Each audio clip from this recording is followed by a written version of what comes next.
Yeah, what they gonna say now? What you gonna say now? Bad girl, what you gonna do? What you gonna do when Caitlyn come for you? Bad boys, what you gonna do? What you gonna do when Caitlyn Clark come for you?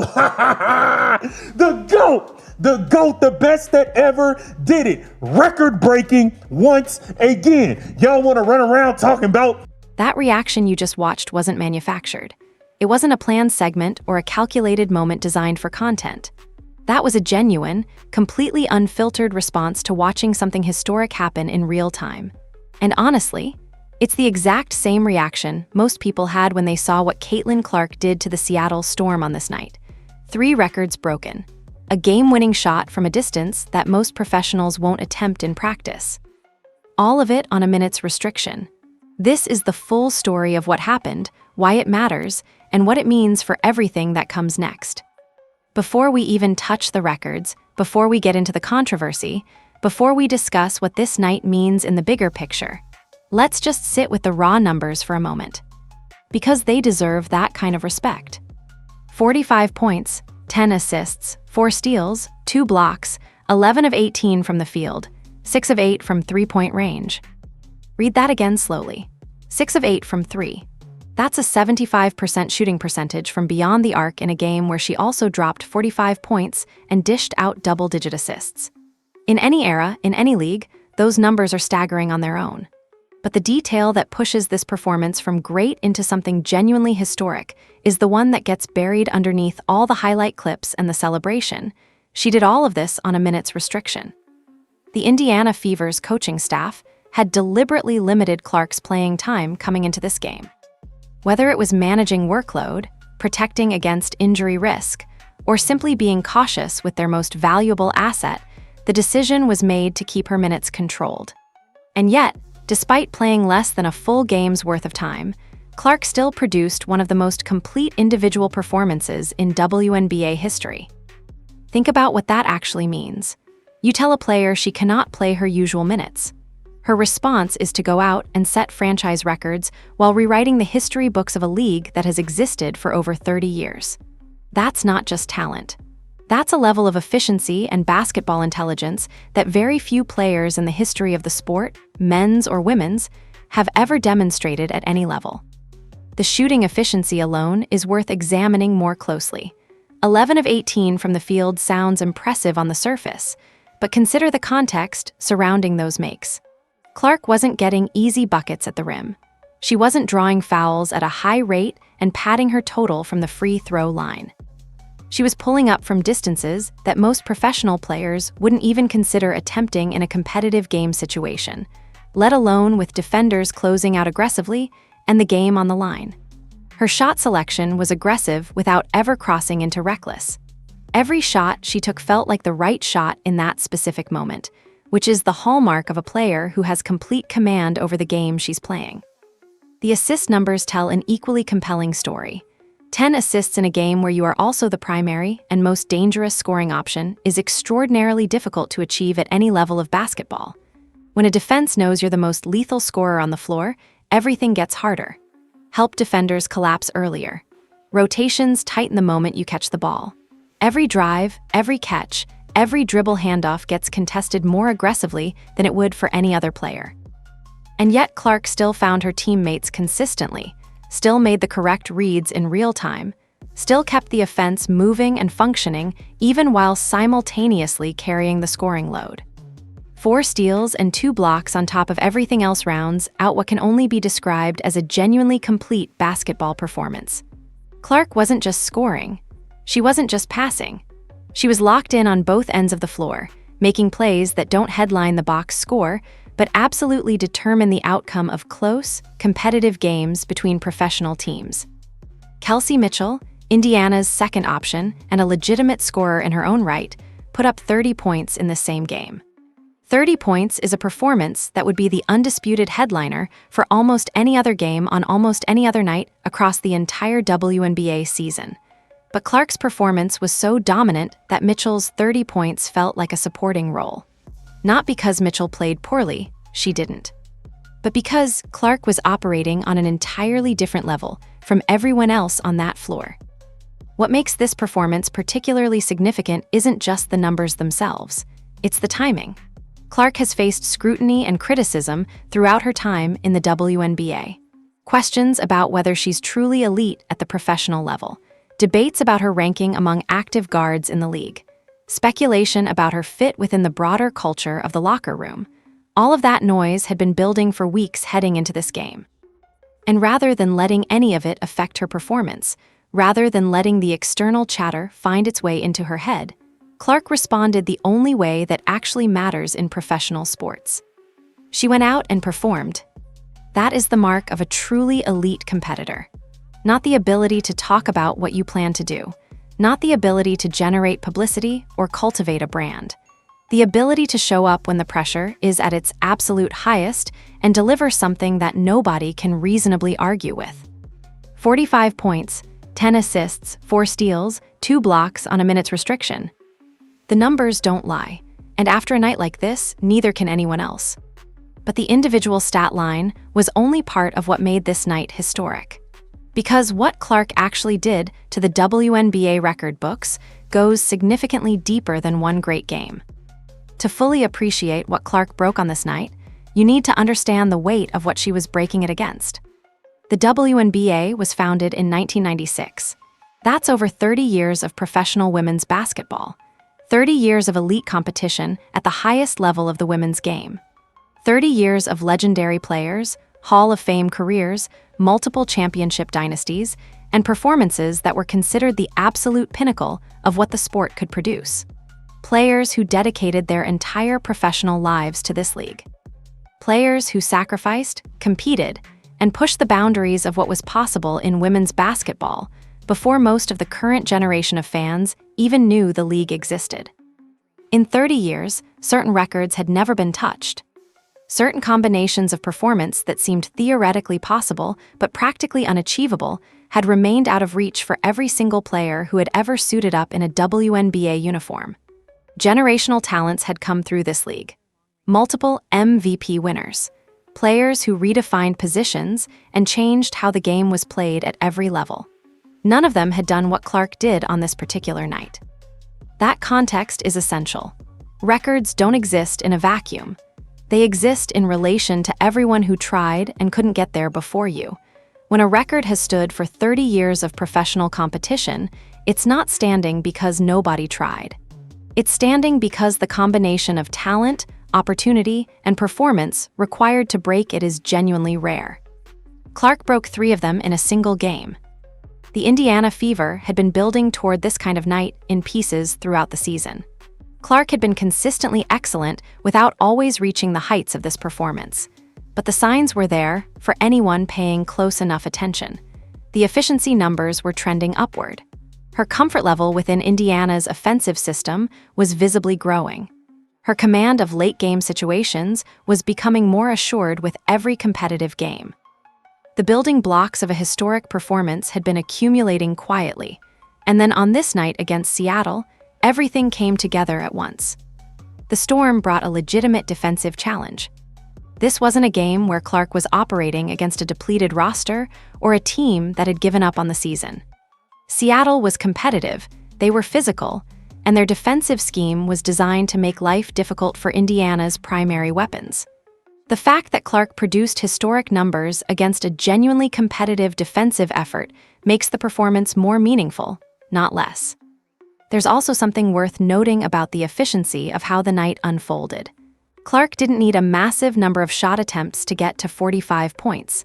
She wasn't forcing the issue or grinding out points through sheer volume shooting. The efficiency was surgical. When she shot, it went in at a remarkable rate. When she didn't shoot, she was creating advantages for teammates through her passing and her movement. Nothing about the performance felt forced or manufactured.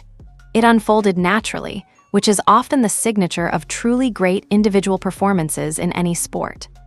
The crowd felt it. The broadcast team felt it. The players on the floor felt it. There are moments in sport where everyone present understands that something significant is happening in real time, even before the final box score is confirmed. This was one of those moments. And when people started realizing the full weight of what Clark had just done, the reaction was exactly what you'd expect. History. This has been going on for 30 plus years. Chelsea Gray, you want to have a meeting? Let's talk about how you've been in the league for a decade and you haven't been able to do this. Let's talk about that. Why y'all want to run around and to have these fake racial investigations. Y'all want to talk about random people that's betting on the games and calling you stupid. Y'all want to talk about Billy Bob 47 on Twitter that called you fat because you lost the game. And he got Spider-Man as his profile photo. While y'all want to run around bullshit and doing all of that, pardon the language, Caitlin Clark is going to keep doing this. Setting records, being entertaining, putting on shows. Caitlin Clark with a record-breaking performance.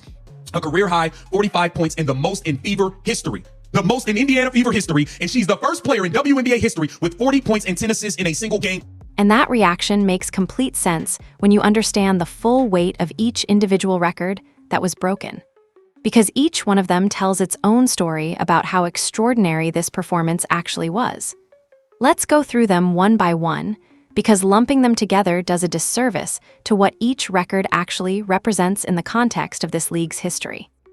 The first record is the one that will define this performance in the history books for as long as the WNBA exists.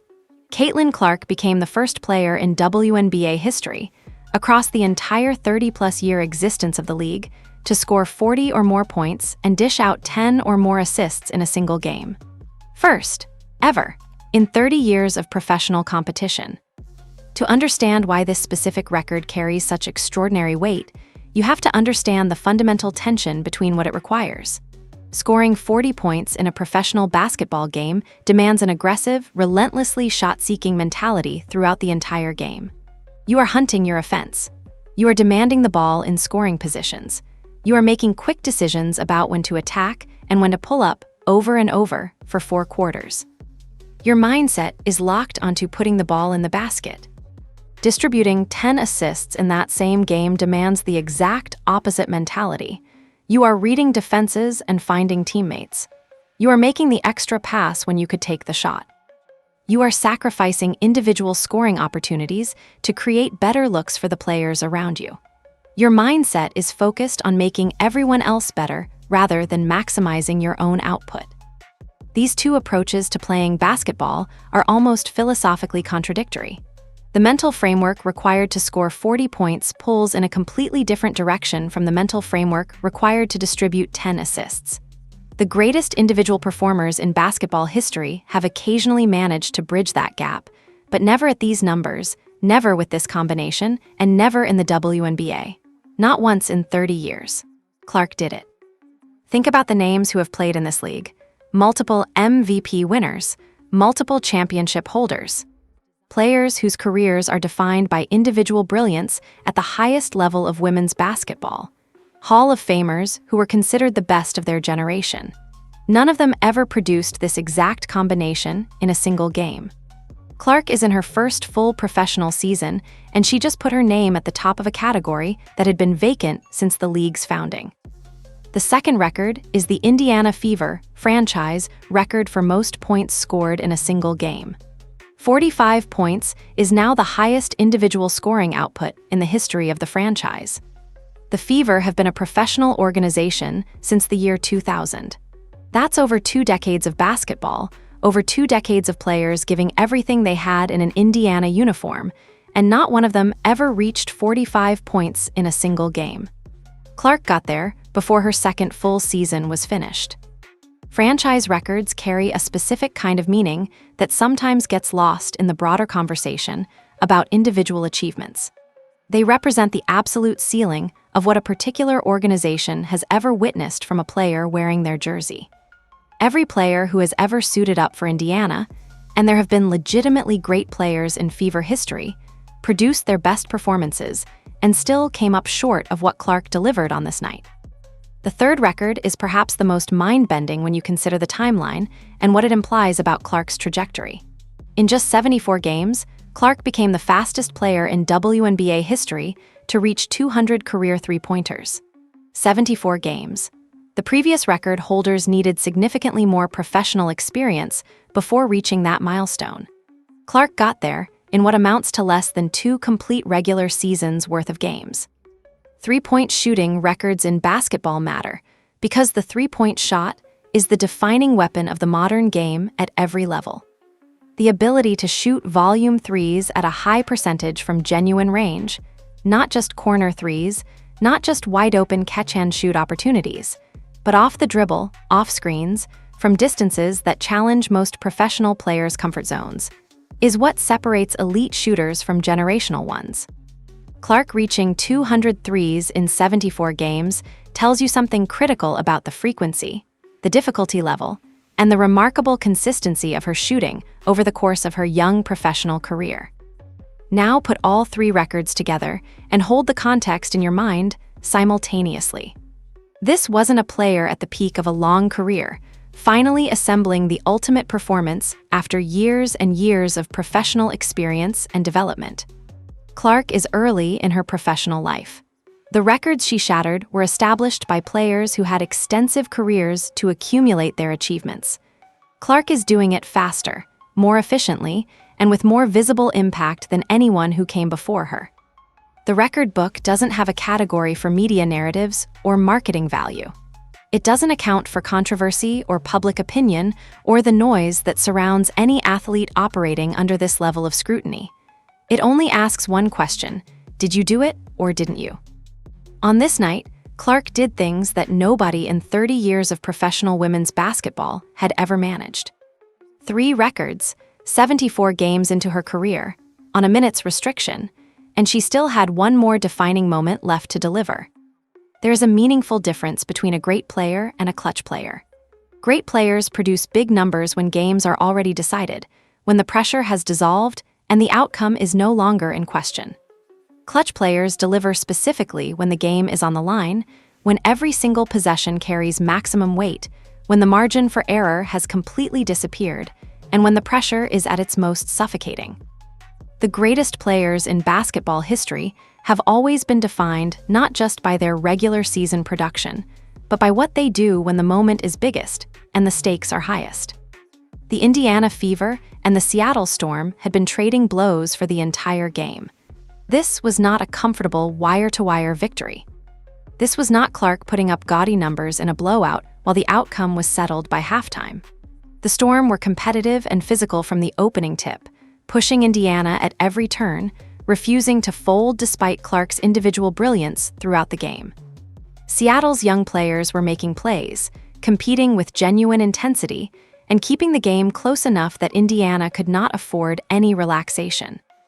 And then the game arrived at the exact moment that defines what players are made of, tied at 102, clock winding down, the entire building holding its breath and waiting.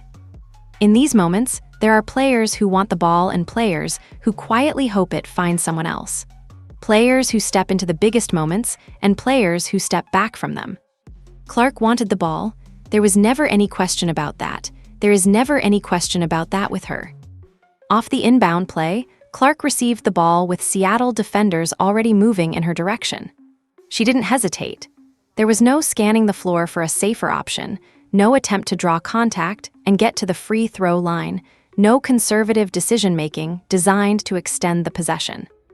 She pulled up from a distance that most professional players would identify as a questionable decision in any situation, let alone with the game tied and the clock demanding a quick shot, and she released it cleanly. The ball didn't need the rim, pure, clean, final. Caitlin Clark was pulling up threes from Baghdad, pulling up threes from Carver Hawkeye Arena. Take a look at this game-sealing bomb from Caitlin Clark. Off the inbound. Come on, give me that. Look, tie game, 102-102. Ball game, give me that.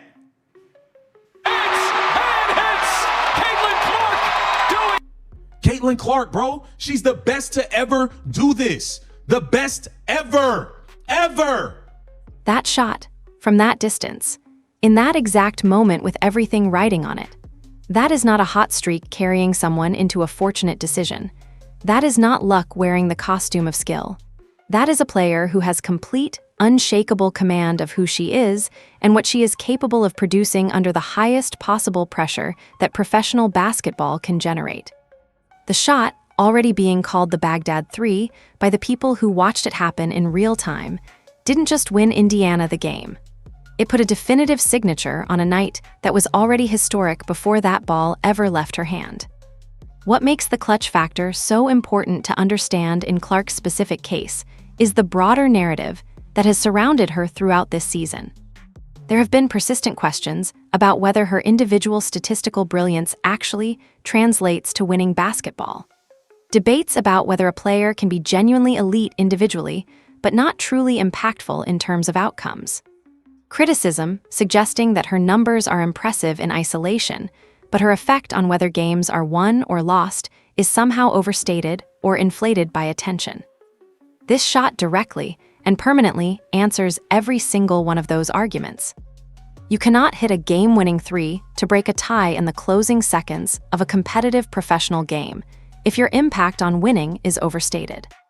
You cannot pull up from that distance, in that pressure situation, against defenders who know exactly what you're going to do and still cannot stop you, without possessing genuine clutch DNA that simply cannot be faked or manufactured through marketing. The shot was real. The game situation was real. The pressure was real. The outcome was real. Indiana won.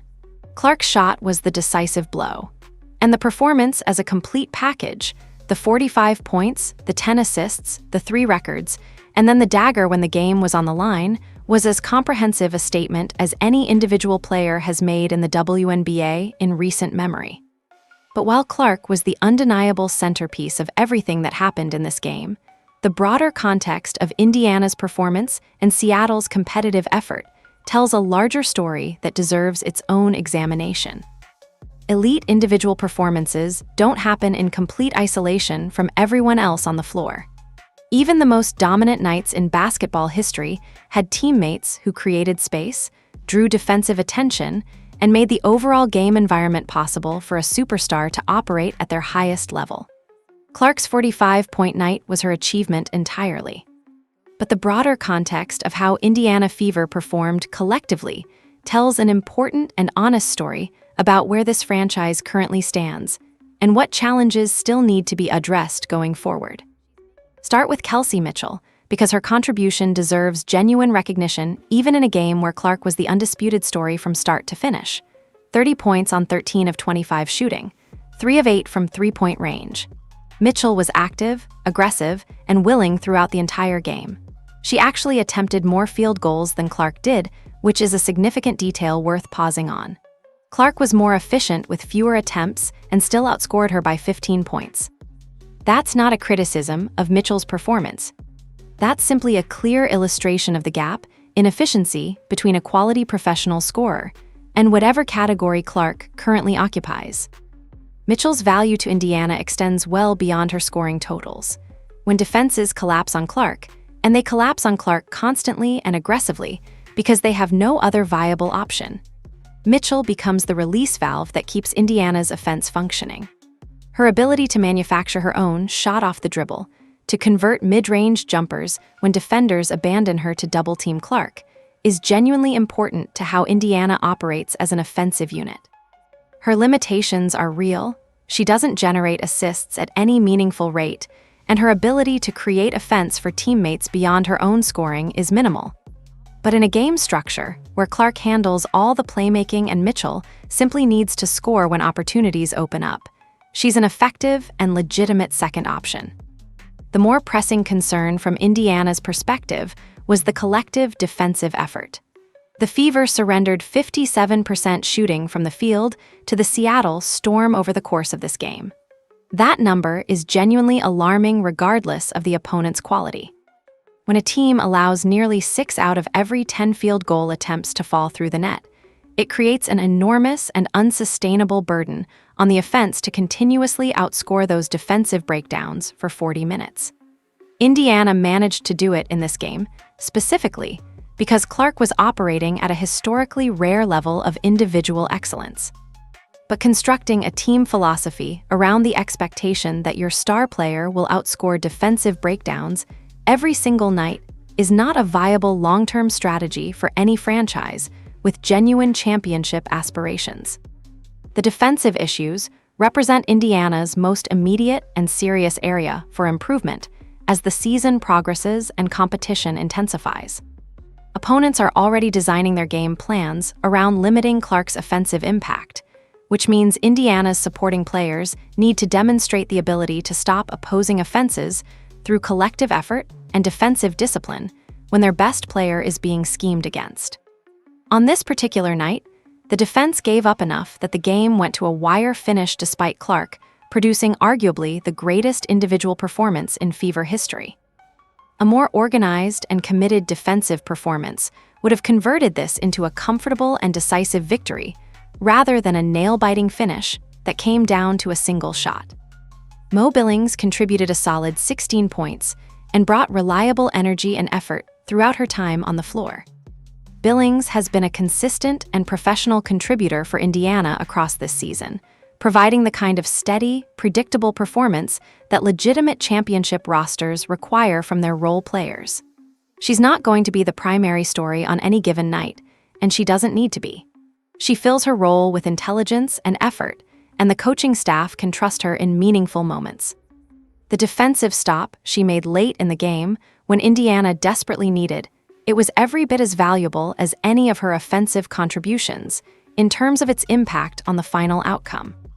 The overall Indiana Fever performance in this game raises honest questions about the team's collective identity beyond what Clark brings individually. They possess a generational talent who is clearly capable of nights like this one. But a roster built around a single player who carries the entire offensive burden while the defense leaks points at an alarming rate is vulnerable in ways that become critically important in playoff environments where margins are slim and opponents have weeks to prepare specific game plans. The building blocks for something genuinely special are present in Indiana. The coaching staff has Clark's evident trust and is managing her workload intelligently with an eye toward long-term performance. Mitchell is a real secondary offensive option on her better nights. The role players understand their responsibilities within the system. The framework for growth exists. But realizing the franchise's potential around Clark will require collective defensive development and roster construction decisions that the front office needs to prioritize seriously. The good news, and this game actually provided some of it despite the defensive struggles, is that there are encouraging signs elsewhere on the roster. And perhaps the most revealing look at the WNBA's bigger picture came not from what Indiana did, but from what their opponent brought to this game. While the overwhelming majority of attention from this game will rightfully remain fixed on Clark and the history she made, dismissing or glossing over what Seattle brought to this game would be a significant mistake. The Storm competed with Indiana from the opening minute to the final buzzer, and the young players who led their effort served as a genuine and exciting reminder that the WNBA's talent pipeline is deeper and more promising than the broader sports conversation typically acknowledges. Monique Billings produced 28 points and 14 rebounds in this game.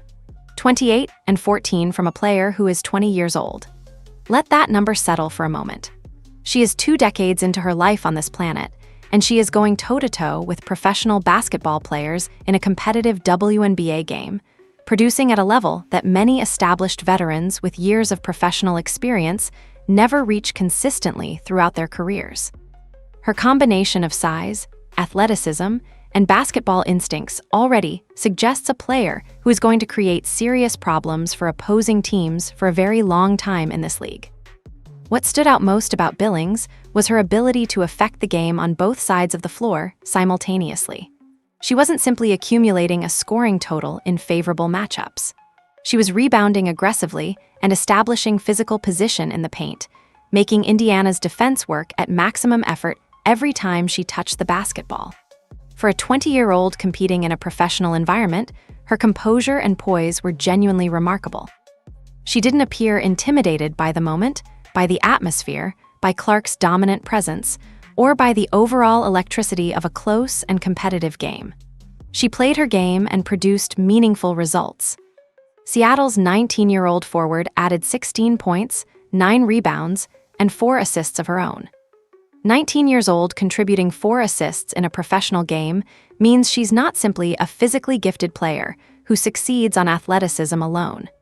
She can read the game in real time, process information quickly, and find teammates in the flow of a competitive professional situation.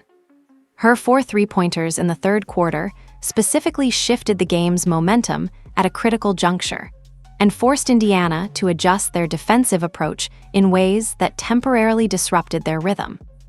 When you combine those two players and project their individual development curves forward over the next several years, the arithmetic becomes genuinely exciting. WNBA players typically reach the peak of their productivity and effectiveness in their mid to late 20s. Both of Seattle's young frontcourt players are years away from their individual performance peaks. The physical, technical, and mental growth they will experience between now and that point, assuming continued health and development, could produce one of the most formidable frontcourt combinations this league has seen in years. Seattle also received meaningful contributions from their established veterans, which made Indiana's victory genuinely hard-earned. Jewel Lloyd finished with 16 points, 6 rebounds, and 6 assists, a legitimately complete performance from one of the league's most respected and established players. Natasha Cloud contributed 16 points and 8 assists, continuing to demonstrate why she deserves recognition as one of the more undervalued and underappreciated playmakers currently operating in the WNBA. Jade Melbourne added 16 points and 5 rebounds, providing Seattle with another reliable scoring option when they needed one. The Storm put 5 players in double figures in a game they still lost. That level of balanced offensive production is the mark of genuine depth and the kind of collective offensive output that makes a team extraordinarily difficult to defend and scheme against over the course of a long and competitive season. Seattle shot 57% from the field in this game against Indiana's defense. Despite that remarkable collective shooting efficiency, they still lost the game, because Clark was operating at an individual level that could not be matched regardless of what the Storm managed to produce on the offensive end. That's not a reflection of Seattle playing poorly or making poor decisions. That's a direct reflection of Clark being extraordinary in a way that temporarily overrides the normal basketball logic of efficient team offense beating individual brilliance. What this game revealed about Seattle as a franchise is that they occupy an interesting and genuinely promising transitional moment in their organizational history. They have veteran players who understand how to compete and perform at the highest level. And they have young, emerging talent who represents the future direction of the franchise in tangible and exciting ways. Managing that balance effectively, keeping experienced veterans engaged and productive, while simultaneously giving developing young players the minutes and opportunities they need to grow, is one of the more complex and challenging tasks in professional sports management. Seattle has navigated these kinds of transitions successfully before. Their franchise history includes multiple championships and a long, consistent tradition of identifying and developing players who eventually become genuine league stars. There's real historical reason to believe they'll manage this current transition successfully as well. For Indiana, the information gathered from this game is valuable beyond the victory itself. They know they can win intensely competitive games when Clark is performing at her peak. They know their defense requires serious and sustained attention and improvement. They know their supporting cast can contribute meaningfully, but needs greater consistency and reliability. These are identifiable and addressable problems for a franchise that has a player like Clark as their foundation and centerpiece. But none of the basketball analysis, the records, the game winner, the team dynamics on both sides, exists separately from the broader conversation that has been building around Clark all season. And understanding that context fully is essential to appreciating what she accomplished on this particular night. Into that, but we got to start with the Clark Show, baby. Hey, Asia Wilson, what you got to say? Y'all still want to have a meeting at All-Star break? If we have a meeting at All-Star break, let's talk about how she broke a record. The only player in WNBA history to have 40 points and 10 assists in a single game in league history. This has been going on for 30 plus years. Chelsea Gray, you want to have a meeting? Let's talk about how you've been in the league for a decade and you haven't been able to do this. Let's talk about that. Why y'all want to run around and have these fake racial investigations. Y'all want to talk about random people that's betting on the games and calling you stupid. Y'all want to talk about Billy Bob 47 on Twitter that called you fat because you lost the game and he got Spider-Man as his profile photo. While y'all want to run. Now, before we go any further into this conversation, and it's a conversation worth having carefully and honestly, a significant portion of what gets said in moments like that one and a significant portion of what has been circulating in media reports and online discussions about tensions within the WNBA this season falls squarely into the category of speculation and unverified reporting rather than confirmed and documented fact. Reports suggest that friction exists between certain players and the broader culture shift that Clark's arrival has accelerated. Rumors have circulated about specific conversations, meetings, and sentiments within the league's player community. But separating what has actually been verified from what has been amplified and distorted by an internet ecosystem that runs primarily on outrage and engagement is genuinely difficult to do with any confidence. What isn't speculation, what isn't rumor, and what cannot be argued with from any angle is the record book. And the record book, as we've already established, doesn't take sides in any narrative. Nothing about Caitlin Clark's entry into professional basketball has unfolded quietly or without complexity. From the moment she was selected with the first overall pick in the draft by the Indiana Fever, her presence in the WNBA generated a level of attention and scrutiny that no rookie and, frankly, very few established veterans at any point in the league's history had ever experienced. Some of that attention has been celebratory and straightforwardly positive. Much of it has been significantly more complicated, touching on issues that extend well beyond basketball itself. Throughout this season, reports and circulating rumors have suggested that Clark's rapid individual ascension and the extraordinary level of media attention she generates has created genuine tension within the league's player community. It is important to be consistently clear that the majority of what has been discussed publicly falls into the category of speculation, second-hand reporting, and inference rather than verified and confirmed fact. But the sheer volume and remarkable consistency of this conversation across multiple platforms and media outlets makes it genuinely impossible to ignore when constructing an honest picture of the context surrounding Clark's season. Reports have suggested, without definitive public confirmation from the players involved, that some veterans within the league have experienced discomfort with the spotlight that Clark generates, and the way that spotlight has rapidly reshaped the WNBA's public profile and economic landscape. The argument, as it has been framed across various media reports and extensively discussed online, centers on a perception held by some that players who spent years and years building the WNBA's credibility, profile, and fan base feel that Clark arrived and immediately received a level of recognition, financial opportunity, and mainstream visibility that veterans spent entire careers trying to create, not just for themselves individually, but for the league as a whole institution.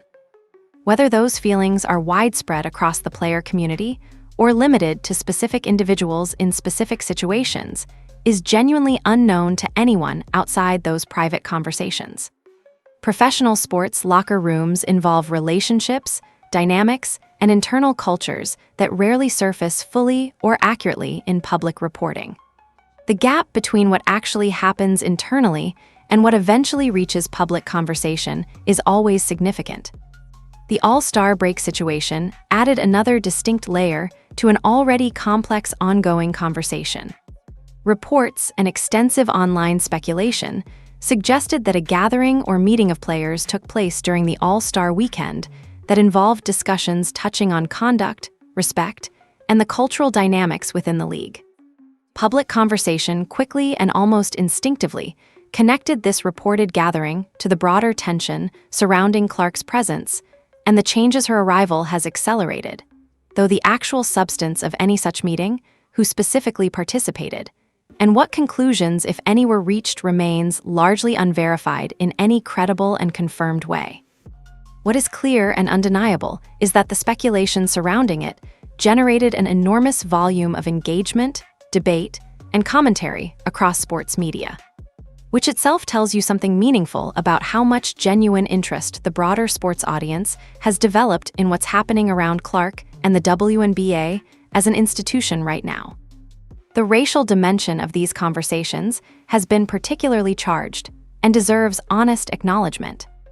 Some commentary has framed the tensions surrounding Clark explicitly through a racial lens, pointing out that Clark is white and that many of the veteran players who have been reported to hold critical or complicated feelings about her attention and rapid ascension are Black women who built this league over decades with considerably less financial compensation and mainstream recognition than what is now becoming available. This is a genuinely complex societal conversation that extends well beyond basketball as a sport. It engages with long-standing and documented inequities in how women's athletics are covered, marketed, and compensated at every level. It raises real questions about whose contributions to this league are recognized, celebrated, and financially rewarded, and whose have been historically overlooked despite being foundational to the institution's survival and growth. Reducing this entire conversation to simply a pro-Clark versus anti-Clark binary, as much of the internet discourse tends to do, fundamentally misses the actual depth and legitimate complexity of what is being discussed. These are real conversations about real inequities that existed long before Clark arrived in the league. What is notable about Clark's public response to all of this is defined primarily by what it hasn't been. She has not made public statements targeting specific players or responding to reported criticisms by name. She has not engaged in social media confrontations or used interviews as platforms to fire back at critics. Her public communications have been measured and consistently professional, regularly deflecting personal questions back toward team performance and upcoming games. The effect of that approach, whatever its motivation, has been to keep the primary focus on her basketball, which has been, game after game, consistently and sometimes breathtakingly excellent. And then nights like this one happen. 45 points, 3 records, a game winner from a distance that defied reasonable expectation, on a minute's restriction. Whatever anyone's genuine feelings are about the attention Clark generates, about the fairness of how the WNBA's marketplace has evolved since her arrival, about the complicated dynamics within the league's player community, about the racial and economic dimensions of this entire conversation. None of those feelings, however legitimate and however complex, can change what happened on the court that night. Records broken across 30 years of league history don't bend to accommodate any particular narrative. They are either broken or they remain standing. Clark broke 3 of them. And the WNBA, whatever internal tensions currently exist, is undeniably more visible, more discussed, and more economically significant than it was before Clark arrived. That reality affects every player wearing a WNBA jersey. It doesn't resolve the legitimate questions about equity and recognition that have been raised, but it is a real and measurable fact alongside those questions. Performances like the one Clark delivered against Seattle reinforce that business reality while simultaneously adding permanent entries to the historical record. She is not simply a marketing phenomenon who generates attention without substance. She is a historically productive basketball player who is breaking records that stood for decades, in real games, against real competition, under real pressure. Both of those things are true simultaneously. And the combination of genuine on-court excellence and broader cultural impact is precisely what makes her presence in the WNBA such a complicated, fascinating, and genuinely important ongoing story. What comes next is where the real question lives. A performance like this one doesn't close a chapter. It opens one. And the trajectory that Clark is currently on raises questions that extend far beyond the significance of any single record-breaking night, touching on where Indiana is heading as a franchise, what Clark's continued development means for the WNBA as an institution, and perhaps most provocatively, if she is doing this right now, this early in her professional career, what does her actual ceiling look like? Start with Indiana Fever as a franchise, because the organizational decisions made around Clark in the coming months will significantly shape how the next chapter of this story actually unfolds. The Fever have a generational talent on their roster, a player who, at the pace she is currently operating, could realistically rewrite substantial portions of the WNBA record book multiple times before her career is anywhere close to finished. The organization's primary responsibility, beyond winning games, is to construct a team environment around her that can compete at the highest level while also protecting her from the physical and mental toll of carrying an enormous burden every single night of a long professional season. The deliberate minutes restriction that was in place for this game is a small but telling microcosm of that larger and ongoing challenge. Indiana is managing Clark carefully and intelligently because the organization understands that her long-term health, performance, and sustained availability is more strategically valuable than maximizing her output in any individual regular season game. That reflects sound franchise thinking. But it also points to a fundamental tension in how Indiana is currently constructed. Clark is so individually dominant that even on deliberately restricted minutes, she produces historic results. But the team surrounding her needs to grow collectively to the point where she doesn't need to be historic every single night just to keep Indiana competitive. The defensive issues remain the most immediate and concrete area, requiring serious organizational attention. Indiana allowed 57% shooting to Seattle in a game they barely won specifically, because Clark was performing at an absolute individual peak. The question that the coaching staff needs to answer honestly is what happens in a game where Clark has a more normal, still excellent, but not historically extraordinary performance, while the defense continues allowing opponents to shoot at that rate. The answer to that question is probably a loss, which is unacceptable for a franchise with the player Indiana has as their foundation. The roster construction conversation connects directly to this defensive reality. Mitchell contributes meaningfully as a secondary scorer, but has real limitations as a creator of offense for others. The front court needs greater physical presence, defensive reliability, and consistency. Indiana's depth beyond their primary players was tested at multiple points during this game, and the results were mixed at best.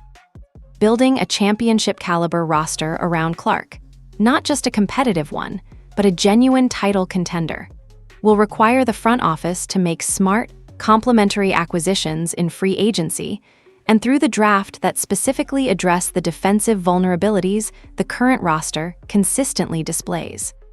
Beyond Indiana specifically, Clark's individual trajectory raises fascinating and genuinely open questions about the WNBA's immediate and long-term future as a league. The institution is at an inflection point that feels historically significant. Attendance figures are rising across the league. Media rights conversations have become more serious and more valuable. International interest in the WNBA is expanding into markets that previously had minimal engagement with the league. The business of women's professional basketball is growing in ways that are real and measurable, and Clark is the most prominent and most visible individual associated with that growth in this specific moment. But sustainable and lasting growth of any sports league requires more than one player carrying the entire narrative forward. The WNBA needs Clark to continue performing at this extraordinary level while the next generation of stars, some of whom, like Seattle's young frontcourt, we saw glimpses of in this very game, develops the visibility and the platform to eventually share or independently carry that narrative load. For Clark herself, the personal development question is the most intriguing and the most genuinely open-ended. She is already doing things that no player in WNBA history has done. But elite athletes at this level of competition continue to evolve and expand their games throughout the arc of their careers.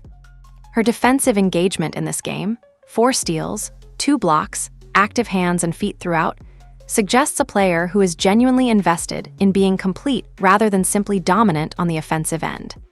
If she continues developing her defensive instincts and intensity while maintaining this level of offensive production, the overall package she eventually presents could become something genuinely unprecedented in the history of women's basketball.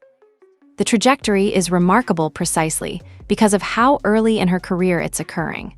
The records she's breaking were set by players with years of professional seasoning and experience. Clark is breaking them on a compressed timeline that suggests the full arc of what she's capable of hasn't remotely been revealed yet. That's the detail that should genuinely astonish anyone paying attention to what's happening here. Whatever comes next, whatever controversies emerge, whatever debates continue, whatever records fall or are chased, one thing about Caitlin Clark's story in this league feels increasingly clear. She is not a temporary phenomenon whose impact fades when the initial novelty of her arrival dissipates. She is a historically significant player who is actively and permanently reshaping what is possible in the WNBA. The record book already reflects that. The games already prove it. And if this performance against Seattle is any honest indication of the chapter still ahead, the rest of this story is going to be something worth watching very closely. Here's what stays with you after a night like this one. Moments of genuine historical significance in sport are rarer than people acknowledge.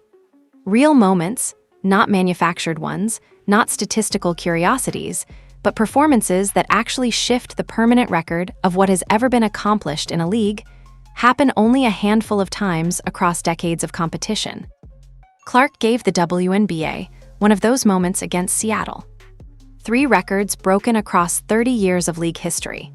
A game-winning shot from a range most professionals won't attempt in an empty gym. All of it delivered on a minute's restriction against a competitive opponent in the middle of a season filled with noise and controversy and opinions from every direction. The records are permanent now. They live in the history books regardless of what any narrative says about them. And the next time the conversation about Clark's place in this league gets complicated, those records will still be there, making the answer simple. The story is just getting started.